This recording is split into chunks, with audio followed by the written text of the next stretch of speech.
The hits just keep on coming. Now Toyota has lost their top Truck Series driver to Chevrolet.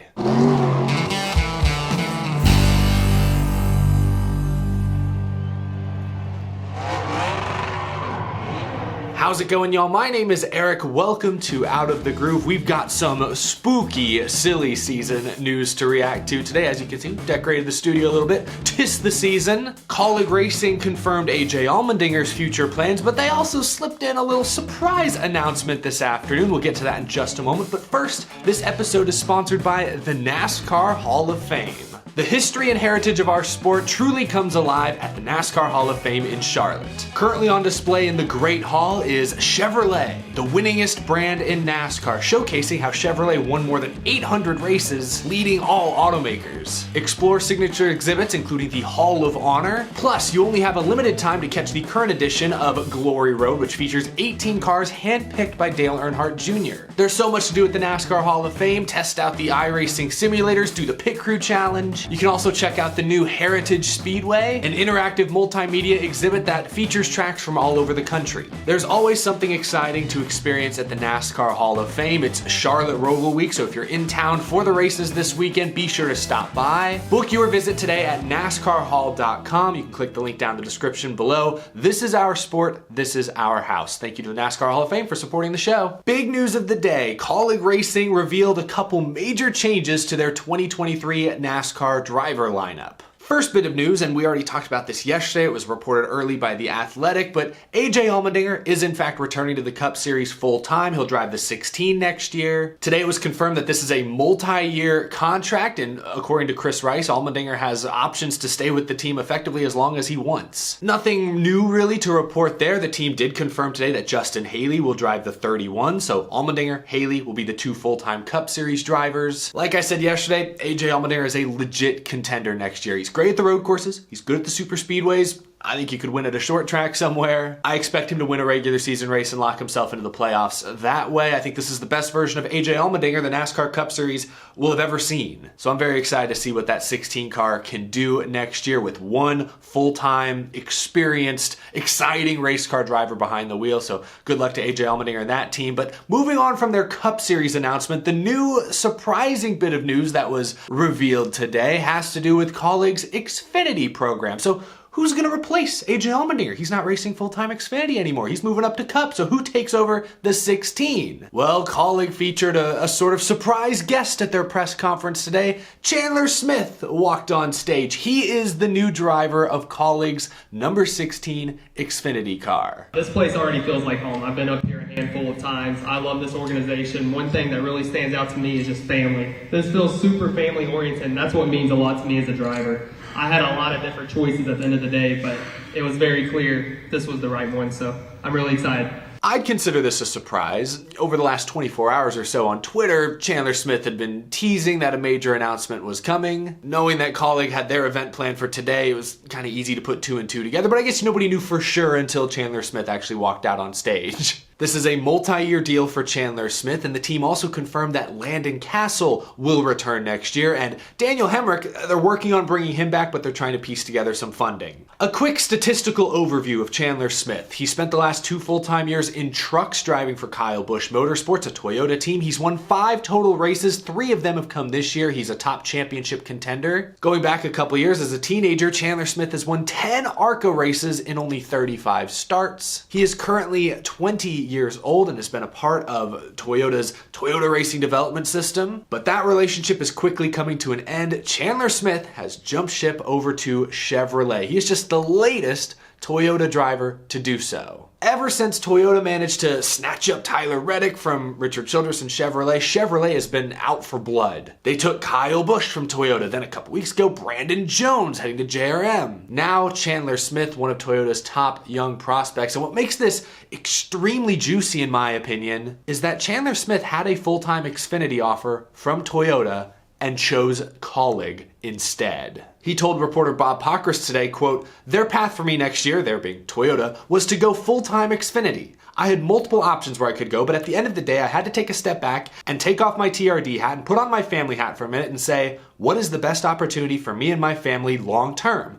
I don't think it's any secret that Kaulig Racing is going to be a powerhouse. It already is in Xfinity, and they will be in Cup one day as well. So Chandler Smith, one of Toyota's top young guys, I'd consider him second behind Ty Gibbs the last year or two, turned down a full-time Xfinity offer from Toyota in favor of Kaulig Racing and Chevrolet.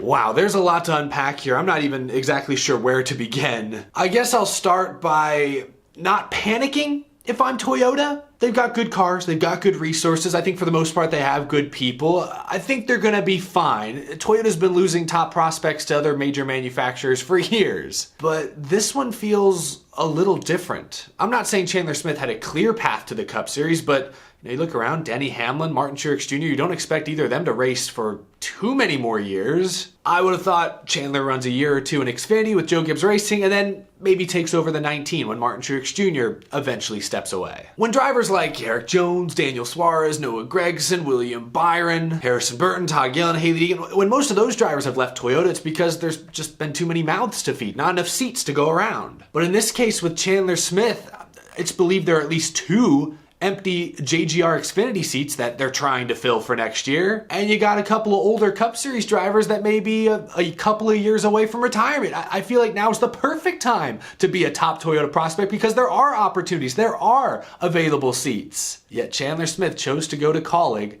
and Chevrolet. So I'm not going to panic because Toyota, they've got other development drivers. I mean, who's going to get the Xfinity Series cars next year? Corey Heim, John Hunter Nemechek, Sammy Smith, Christian X. I mean, they got some decent drivers still in their pipeline, but in my opinion, behind Ty Gibbs, Chandler Smith was the next in line, and he's gone. So you can't imagine this was all part of the Toyota master plan, losing Chandler Smith to Chevrolet. Toyota has lost a legend, a decent driver with plenty of funding, and a top prospect with some funding to Chevrolet all in the past few weeks. We basically know why Kyle Busch left Joe Gibbs Racing for RCR. Joe Gibbs Racing didn't want to pay Kyle Busch big money without a major sponsor attached, so ultimately they made the decision to go with Ty Gibbs instead. In the case of Brandon Jones, I mean, we don't know for sure. We know, and he probably knew, he's not a top Toyota prospect, so if he did have aspirations of going Cup racing one day, he likely needed to get out from under the Toyota umbrella.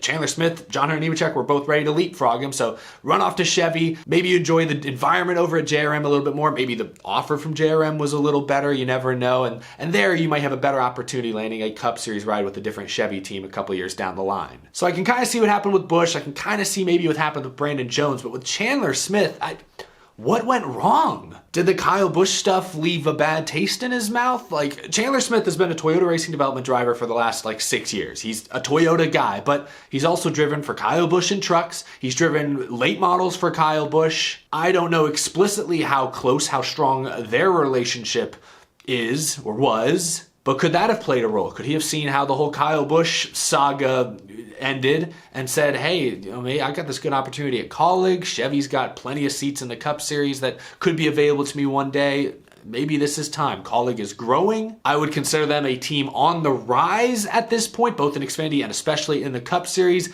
Maybe that was enough to entice Chandler Smith away from Toyota. But it's just surprising. You often see Toyota, rounding up all the top young prospects at some point or another. It's rare that you see a top driver like this leave Toyota. Like Noah Gragson left Toyota around this same time, but nobody considered him a top prospect. He'd kind of underwhelmed in trucks up to that point. In the case of Eric Jones and Daniel Suarez, Gibbs and Toyota just let them go, either because in Jones's case they didn't have enough seats for him, or in Suarez's case, I think they just kind of gave up on him. Chandler Smith is a top prospect, and he made the decision to go a different direction, to go with a different manufacturer completely. That's shocking. You wonder what that Xfinity, that full-time Xfinity offer was. Maybe it was with Sam Hunt Racing or something. And if that's the case, Joe Gibbs Racing and Toyota are being silly. But I doubt it. Like, again, Ty Gibbs is going Cup Racing next year. Pretty much everyone expects that. Brandon Jones is leaving for Junior Motorsports. So the 19 Xfinity car is open. The 54 Xfinity car is open. And then there's the 18, which is like an all-star car. So there's at least 2